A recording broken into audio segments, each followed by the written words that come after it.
ती शिवलिंगाची पूजा करावी। ज्याला असं वाटत असेल की या साऱ्या पृथ्वीचं राज्य मला प्राप्त होऊन जावं, अशा साधकाने 1000 शिवलिंगाची पूजा करावी, अर्थात पार्थिव शिवलिंगाची पूजा करावी, हा विधान इथं सांगितलेला आहे। त्यानंतर ज्याला दया प्राप्त करून घ्यायची असेल, ज्याला असं वाटत असेल की साऱ्यांनी माझ्यावरती प्रेम करावं, माझी काळजी घ्यावी, तर मग अशा साधकाने 3000 शिवलिंगाची पूजा करावी। ज्याला तीर्थयात्रेला जायचं असेल त्याने 2000 शिवलिंगाची पूजा करावी। ज्याला असं वाटत असेल की मला उत्तम मित्र, विश्वासू मित्र प्राप्त व्हावा, त्याने 3000 शिवलिंगाची पूजा करावी। ज्याला वशीकरण करायचं असेल अशाने 800 शिवलिंगाची पूजा करावी। एखाद्याला जर का दारिद्र्य आलेलं असेल, अनेक वर्षांपासून जो गरीब असेल, त्याने 5000 शिवलिंगाची पूजा करावी। मनामध्ये असलेल्या सर्व कामना पूर्ण व्हाव्यात असं वाटत असतील तर त्याने 10000 शिवलिंगाची पूजा करावी। बंधनामध्ये जर का अडकलेलो असेल तर बंधनातून सुटून जाण्यासाठी 1500 शिवलिंगाची पूजा करावी। राजाचे किंवा चोराचे भय असेल तर त्या भयापासून मुक्त होण्यासाठी 200 शिवलिंगाची पूजा करावी। डाकिनी, शाकिनी, पिशाच यांचा जर का उपद्रव तुम्हाला मला होत असेल तर अशा वेळेला 1000 शिवलिंगाची पूजा करण्यासाठी सांगितलं। आणि ज्याला भरपूर अर्थ प्राप्त करून घ्यायचा असेल, अर्थ अर्थात द्रव्य, पैसा, तर त्यावेळेला त्याने 2 शिवलिंगाची पूजा करावी। मनोरथ पूर्ण करून परमकल्याण करून घ्यायचं असेल तर त्याने 3 शिवलिंगाची पूजा करण्यासाठी सांगितलेलं आहे। त्यानंतर कारागृहामधून जर का सुटका करून घ्यायची असेल तर 10000 शिवलिंगाची पूजन झालं पाहिजे। पुत्रप्राप्तीसाठी 55000 शिवलिंगाचं पूजन करावं। कन्या प्राप्तीसाठी 10000 शिवलिंगाचं पूजन करावं। आणि भरपूर प्रमाणामध्ये ऐश्वर्य प्राप्त व्हावं असं वाटत असेल तर अशा वेळेला 10000 शिवलिंगाचं पूजन करावं।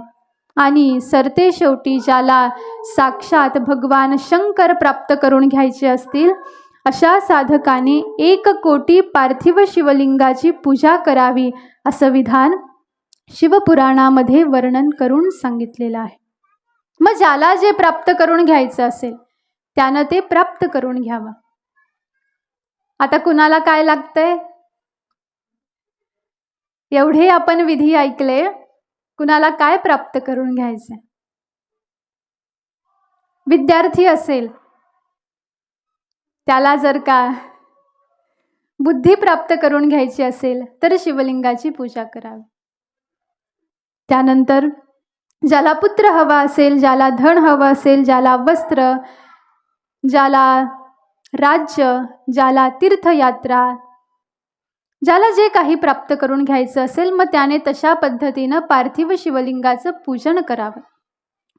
पण याच्या पुढे एक विधी असा सांगतात की अशा हजारो, अशा 100 शिवलिंगाचं पूजन झाल्यानंतर सरते शेवटी प्रत्येकाने आपल्या घरी 12 ब्राह्मणांना भोजन घालावं आणि तदनंतर आपण केलेलं अनुष्ठान हे पूर्ण होत असतं।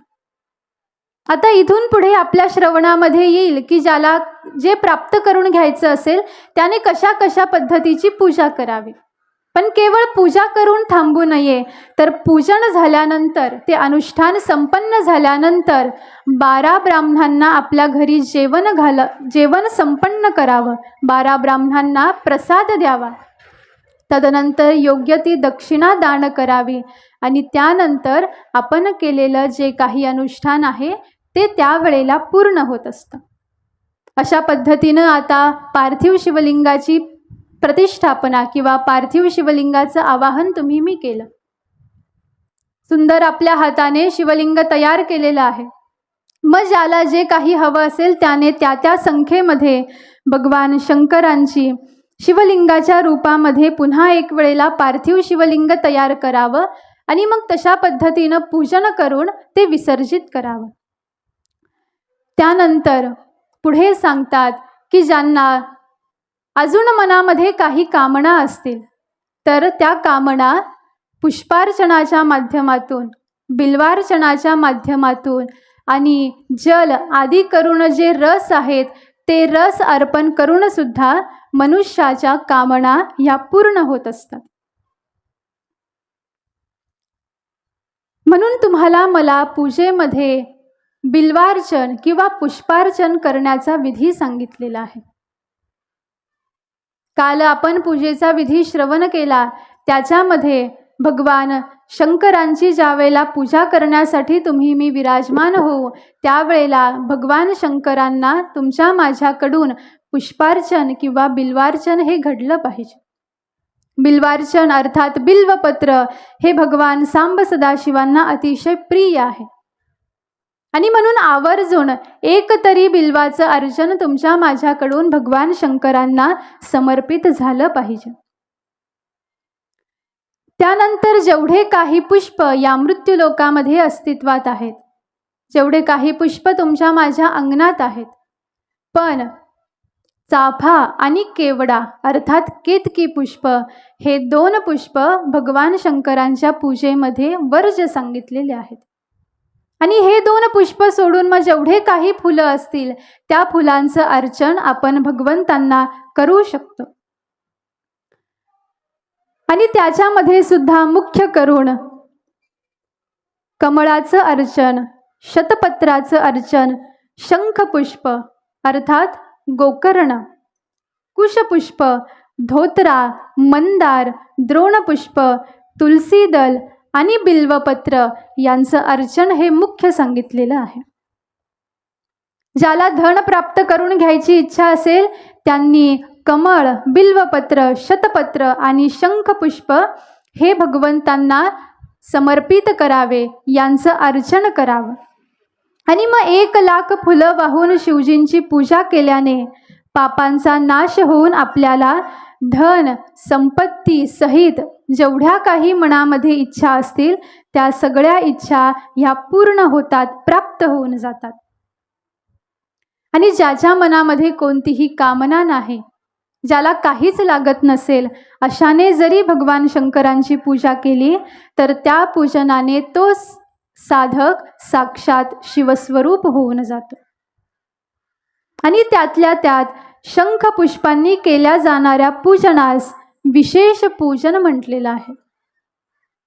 शंखपुष्प अर्थात गोकर्णाचं फूल असं वर्णन केलेलं आहे.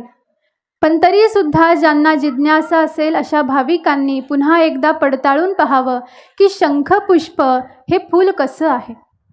कारण ग्रंथामध्ये जी नावं दिलेली आहेत ती नावं आता कालमानानुसार त्या नावांमध्ये बदल झालेला आहे. म्हणून एक अर्थ असा सांगतात की शंखपुष्प अर्थात गोकर्णाचं फूल, पण तरी सुद्धा पूजन करायच्या वेळेस साधकाने एकदा त्याची शहानिशा करून घ्यावी आणि मग त्या पद्धतीनं अर्चन करावं. मग याच्या पुढे वर्णन करतात, कमळाचं फूल जर का आपण भगवान सांब सदाशिवांना समर्पित केलं तर त्याचा परिणाम काय होतो ते वर्णन करत आहेत. ज्याला कारागृहामधून सुटून जायचं आहे अशा साधकाने 1,00,000 कमलपुष्पांनी भगवंतांचं पूजन करावं.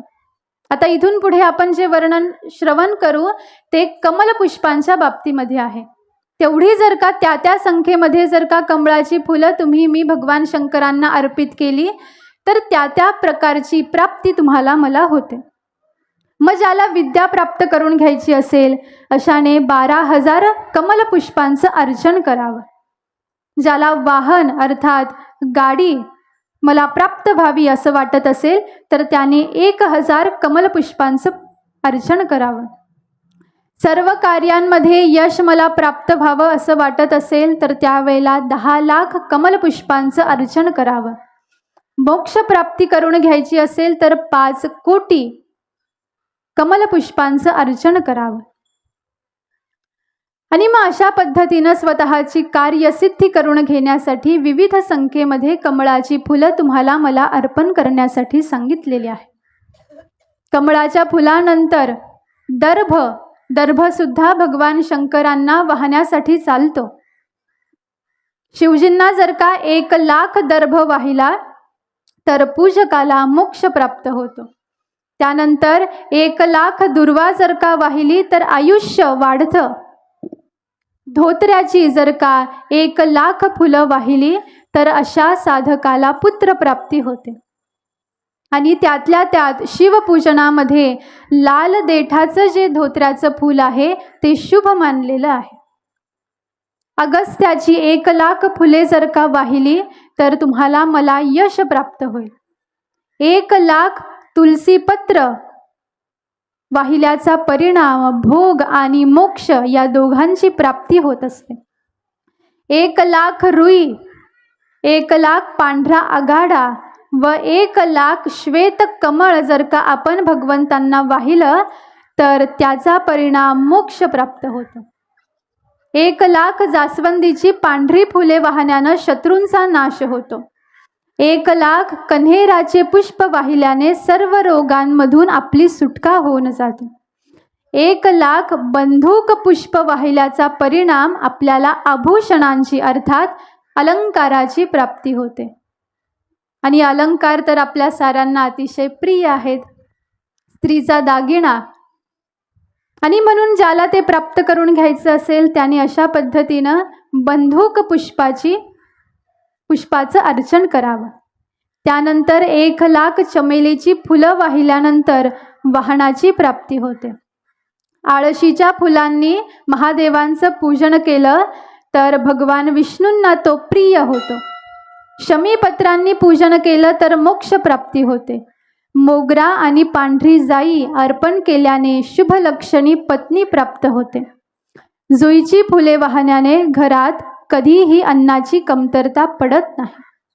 कन्हेरीच्या फुलांनी पूजन केल्याने अनेकानेक उच्च वस्त्र प्राप्त होतात. निगडीची फुले वाहिल्याने मन निर्मळ होतं. आणि 1,00,000 बिल्वपत्र वाहिल्याचा परिणाम मनुष्याच्या साऱ्या काम्य वस्तू ह्या पूर्ण होतात. पारिजातकाची फुले वाहिल्याचा परिणाम सुख संपत्ती प्राप्त होते. आणि याच्याही पुढे जाऊन त्या ऋतूमध्ये उत्पन्न झालेली फुले जर का लक्षाच्या अर्थात लाखाच्या संख्येमध्ये जर का तुम्ही मी वाहिली तर तुम्हाला मला मोक्ष प्राप्त होत असतो.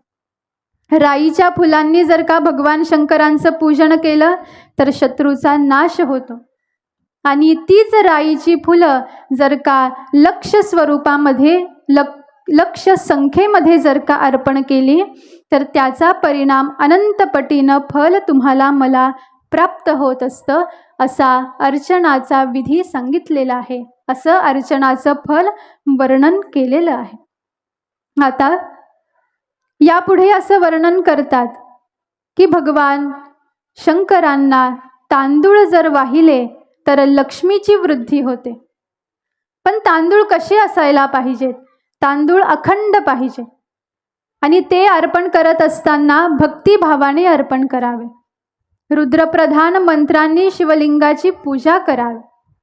प्रथमतः आधी भगवंतांना वस्त्र अर्पण करावे आणि मग त्याच्यावरती तांदूळ ठेवावेत. भगवंतांची पंचोपचारे पूजा करून शेवटी श्रीफल जर का अर्पण केलं तर त्या पूजनाने पूर्ण फल तुम्हाला मला प्राप्त होत असतं. भगवंतांचं पूजन झाल्यानंतर शिवपूजन झाल्यानंतर शिवालयाच्या प्रांगणात 12 ब्राह्मणांना भोजन व दक्षिणा द्यावी. त्याचा परिणाम शिवजींच्या समत्र लक्ष पूजेचे पुण्यफल हे प्राप्त होत असतं. म्हणून अशा पद्धतीनं ज्याला जे काही प्राप्त करून घ्यायचं असेल त्याने त्या संख्येच्या रूपामध्ये एकतर पार्थिव शिवलिंग तयार करावेत. नाही जर का आपल्याला ते शक्य होत शिवालयामध्ये जाऊन मग त्या संख्येमध्ये पुष्प अर्पण करावेत. पुष्पांचं अर्चन करावं. आणि मग पुष्पांचं अर्चन झाल्यानंतर 12 ब्राह्मणांना प्रसाद द्यावा, दक्षिणा द्यावी. आणि मग त्यानंतर आपण केलेलं अनुष्ठान हे पूर्ण होत असतं. त्यानंतर पुढे असं वर्णन करतात की 1,00,000 तिळांनी शिवजींची पूजा केली किंवा त्यांच्या प्रित्यर्थ हवनामध्ये तिळाच्या 1,00,000 आहुत्या दिल्या तर महापातकांचा नाश होतो. पापजनित दुःख जे काही असतील त्या साऱ्यांचा नाश होतो. शिवजींना लक्ष संख्येमध्ये जव अर्पण केल्याने स्वर्गीय सुख प्राप्त होतात, सौभाग्य वाढतं. लक्ष संख्येमध्ये गहू अर्पण केले तर संततीची वृद्धी होते. लक्ष संख्येमध्ये मूग अर्पण केल्याने सुख प्राप्त होतात. लक्ष संख्येमध्ये राळा माहीत आहे कुणाला? राळा जर का अर्पण केला तर धर्म, अर्थ आणि काम यांची वृद्धी होते. सर्व प्रकारचे सौख्य त्याला प्राप्त होतात.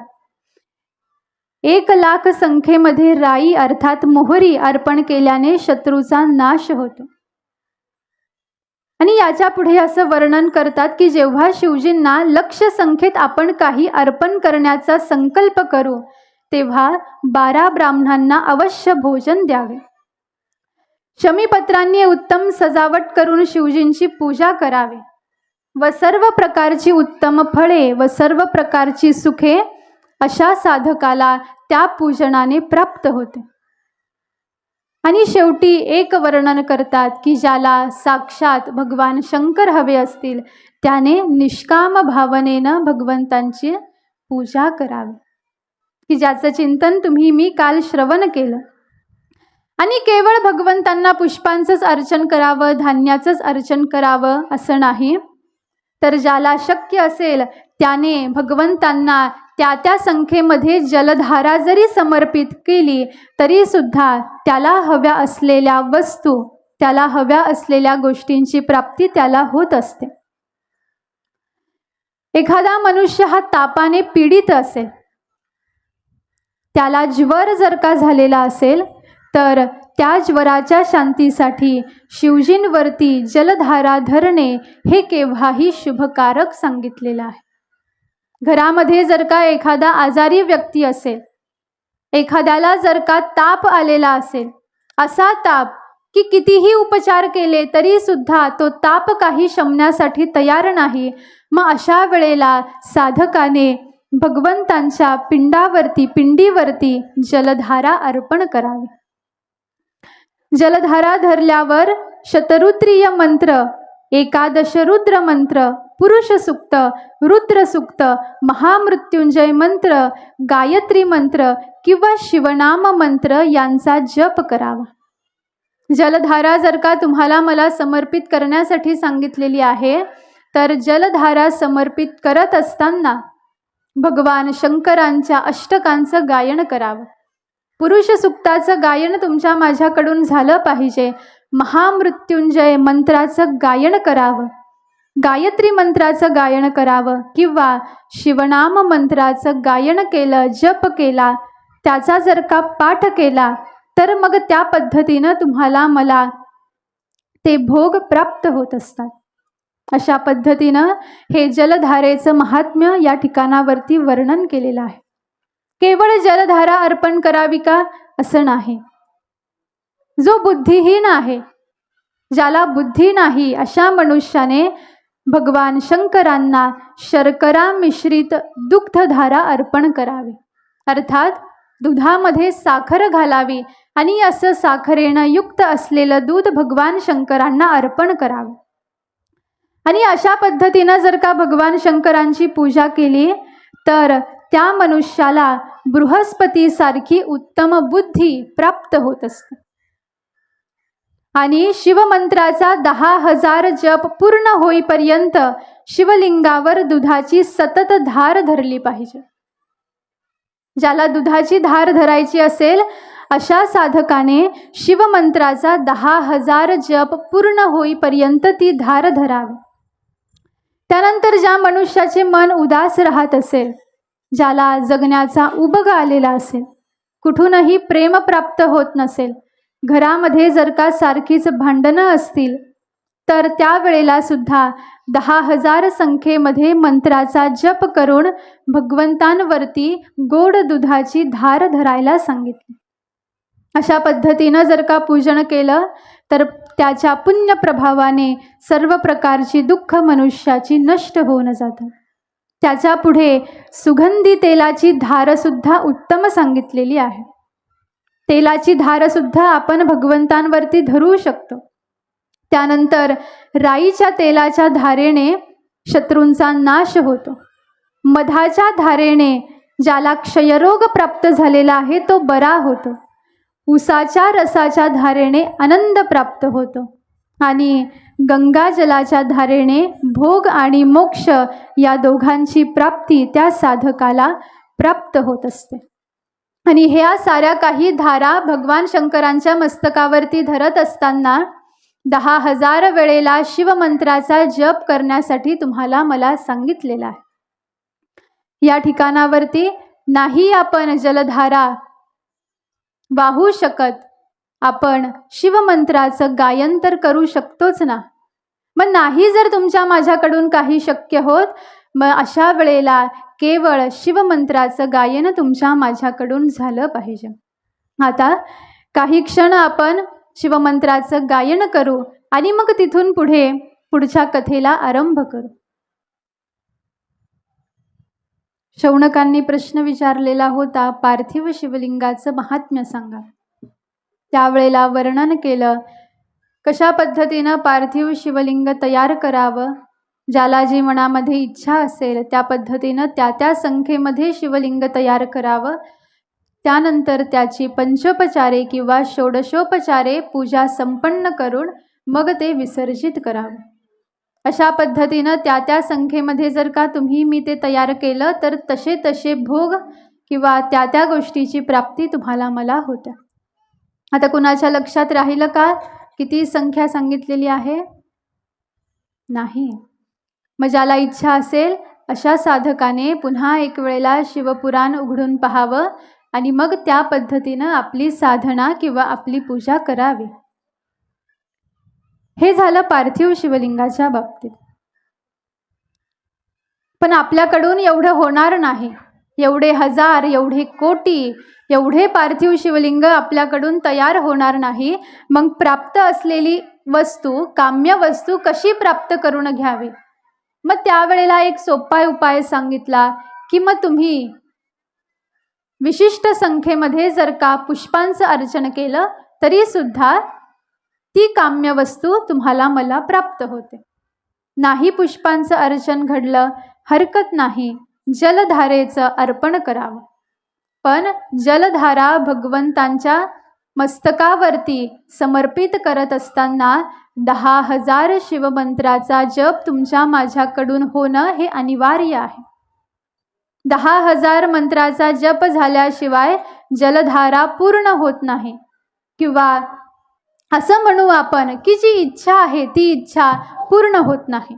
म्हणून त्याच्यासाठी जलधारेचं अर्पण करावं किंवा सुगंधी तेलाचं अर्पण करावं किंवा गोड दुधाचं अर्पण करावं.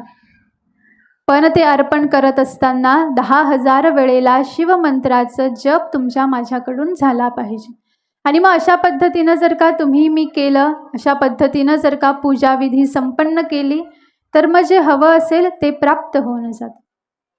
एवढं सारं वर्णन करून सांगितल्यानंतर सूतजी महाराज अंतिमतः एक सांगतात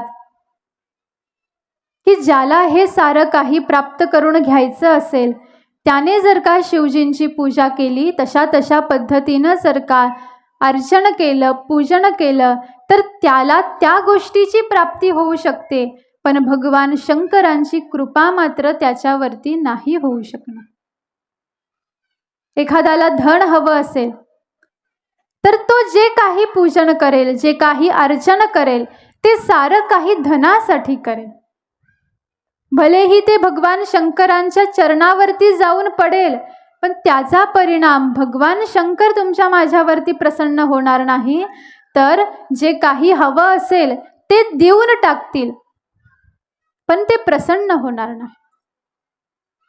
पण ज्याला असं वाटत असेल की मला काहीच नको, शंकरांनी माझ्यावरती प्रसन्न व्हावं, त्यांनी मला दर्शन द्यावं, त्यांचं दर्शन घेऊन मी कृतकृत्य व्हावं आणि स्वतः या देहामधून मी मुक्त होऊन जावं, असं जर का ज्याला वाटत असेल त्याने निष्काम भावनेनं भगवान शंकरांची केवळ पूजा करावी, काहीच मागू नये. निष्काम भावनेनं पूजा करावी.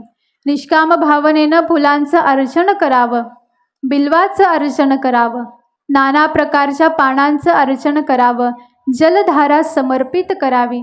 पण करत असताना एक भाव, मला भगवान शंकरांशिवाय दुसरं काहीही नको, हा भाव धारण केला तर भगवान शंकर तर प्राप्त होतीलच, यात शंका नाही. पण ते प्राप्त झाल्यानंतर आपल्याला जे काही हवं असेल ते न मागता ते तुम्हाला मला दान करतात. हा भाव आपण काल श्रवण केला आणि त्याचंच चिंतन या ठिकाणावरती सुद्धा थोडंसं गायन केलेलं आहे. त्यानंतर पुढचा प्रश्न शौनकांनी विचारला. म्हटले, गुरु महाराज, भगवान शंकरांचं अर्चन झालं, पूजन झालं, त्यानंतर भगवान शंकरांना नैवेद्य समर्पित केला. मग आमचा हा असा प्रश्न आहे की भगवान शंकरांना जो नैवेद्य दाखवला जातो तो नैवेद्य आम्ही भक्षण केला तर चालेल का? तर उत्तर देतात. म्हटले, जो शिवभक्त आहे अशाने जर का भगवान शंकरांना दाखवलेला नैवेद्य ग्रहण केला तर त्याचा योग्य लाभ त्या शिवभक्ताला प्राप्त होत असतो. आणि याचं महात्म्य वर्णन करत असताना पुढे सूतजी महाराज असं सांगतात की या शिवनैवेद्याचं महात्म्य मी काय सांगू, म्हटले, एवढं अलौकिक आहे. केवळ एक वेळेला हा शिवनैवेद्य जर का तुम्ही मी पाहिला तर आपली सारी पाप नाहीशी होऊन जातात. आणि तो शिवनैवेद्य जर का ग्रहण केला तर पुण्यकर्माचं फल हे साधकाला प्राप्त होत असतं. शिवनैवेद्य ग्रहण केला तर शिवसायुज्यता प्राप्त होते. आणि ज्या घरात शिवप्रभूंना नित्य नैवेद्य फल दाखवला जातो ते घर अतिशय पवित्र मानलेलं आहे. ते घर इतरांनाही पवित्र करते.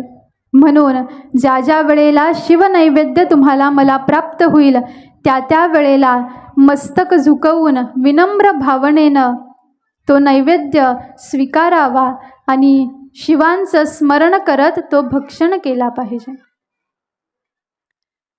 आणि जो मनुष्य हा शिवनैवेद्य ग्रहण करत नाही, खात नाही, तो महापापी नरकामध्ये जाऊन पडतो. पण ज्याने शिवदीक्षा घेतलेली आहे, जो शिवभक्त आहे, या शिवभक्तासाठी हा शिवनैवेद्य हा जणू महाप्रसादच आहे. म्हणून साधकाने ज्या ज्या वेळेला शिवनैवेद्य तुम्हाला मला प्राप्त होईल त्या त्या वेळेला तो ग्रहण केला पाहिजे. पण साराच शिवनैवेद्य ग्रहण करावा तर असं नाही. काही विशिष्ट शिवलिंगांजवळ जो शिवनैवेद्य ठेवलेला असतो केवळ तोच तुम्हाला मला ग्रहण करण्यासाठी सांगितलेला आहे.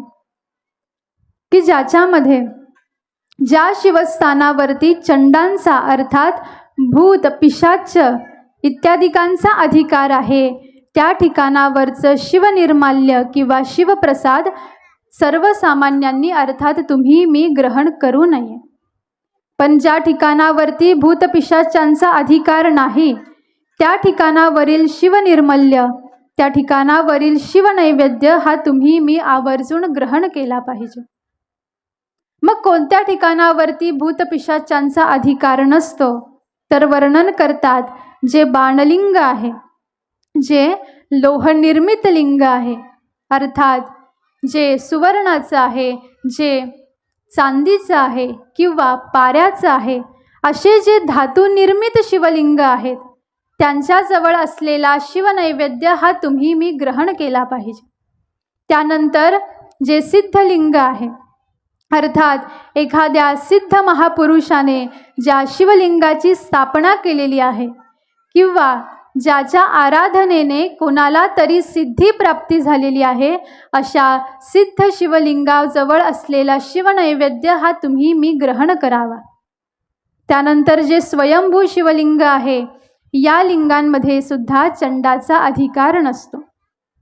म्हणून मनुष्याने ज्या ज्या वेळेला या काही ठिकाणावरून शिवनैवेद्य प्राप्त होईल, त्या त्या वेळेला तो शिवनैवेद्य ग्रहण करावा.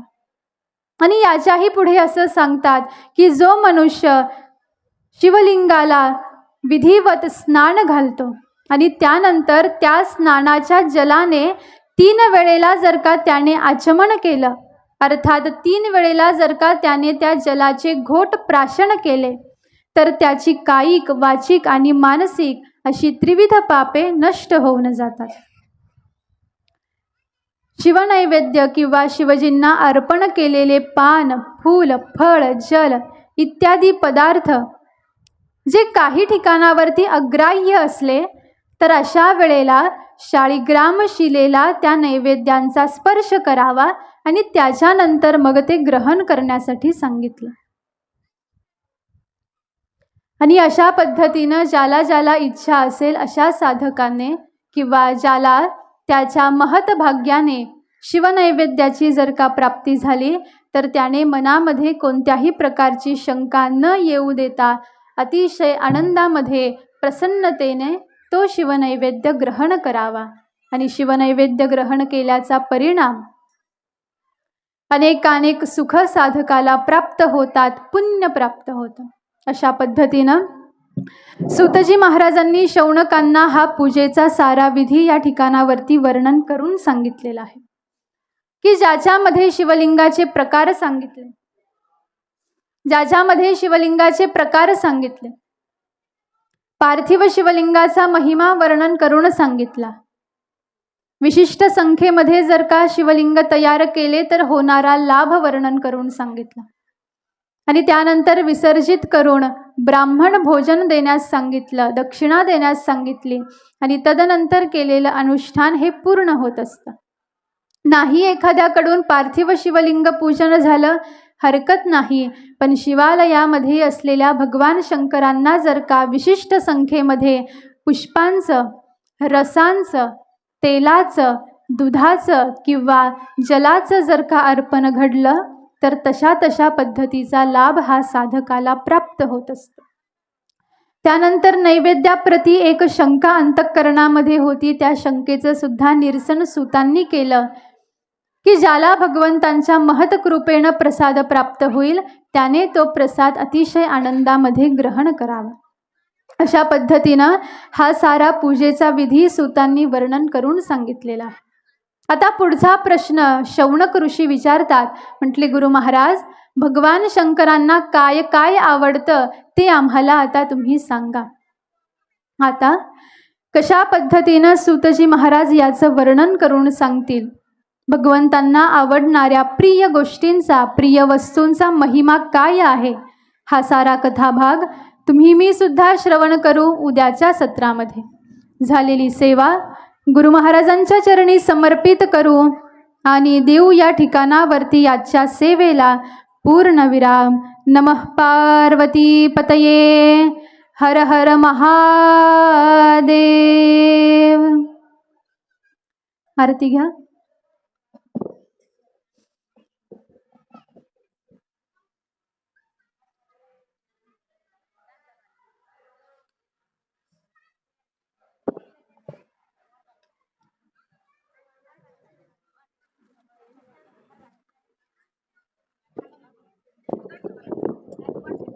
ज्यांना आरती येते त्यांनी आरती म्हणायचे.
ब्रह्मांडी माळा तेथे युगी काळा तेथे आला लावण्य सुंदर मस्तकी माळा तेथे निर्मळाये जुजुळा जय देव जय देव जय शिव शंकरा ओ स्वामी शंकरा आरती वाळू बाबा शिव वाळू तुझ कर्पूर गौरा जय देव जय जय गौरा बोळा मैने मी शाळा अर्धांगी पार्वती सोनाच्या माळा युवतीचे उदळण श्रीकंठ निळा ऐसा शंकर शोभे वनमाळ लळा जय देव जय देव जय शिव शंकरा ओ स्वामी शंकरा आरती वाळू बाबा शिव वाळू तुझ कर्पूर गौरा जय देव जय जय देवी दत्या सागर मंथन न केले त्या माझी आवजी उठिले ते तू अश्रुपन्न प्रसन्न केले निळकंठ नामाये प्रसिद्ध झाले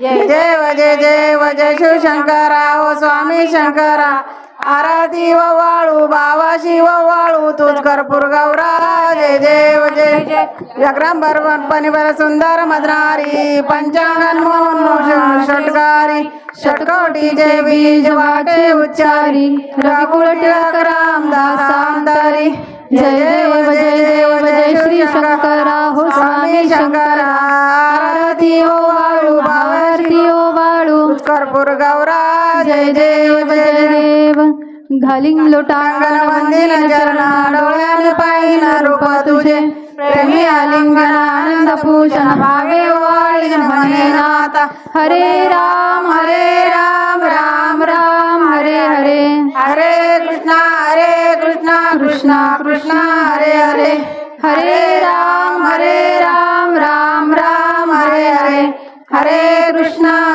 कृष्णा कृष्णा हरे हरे कुंडली कवरदा विठ्ठल श्री ज्ञानदेव तुकाराम पंढरीनाथ भगवान की जय माऊली ज्ञानेश्वर महाराज की जय श्री समर्थ सद्गुरु किसनगिरी बाबा की जय अवधूत चिंतन श्री गुरुदेव दत्त बजरंग बोले की जय।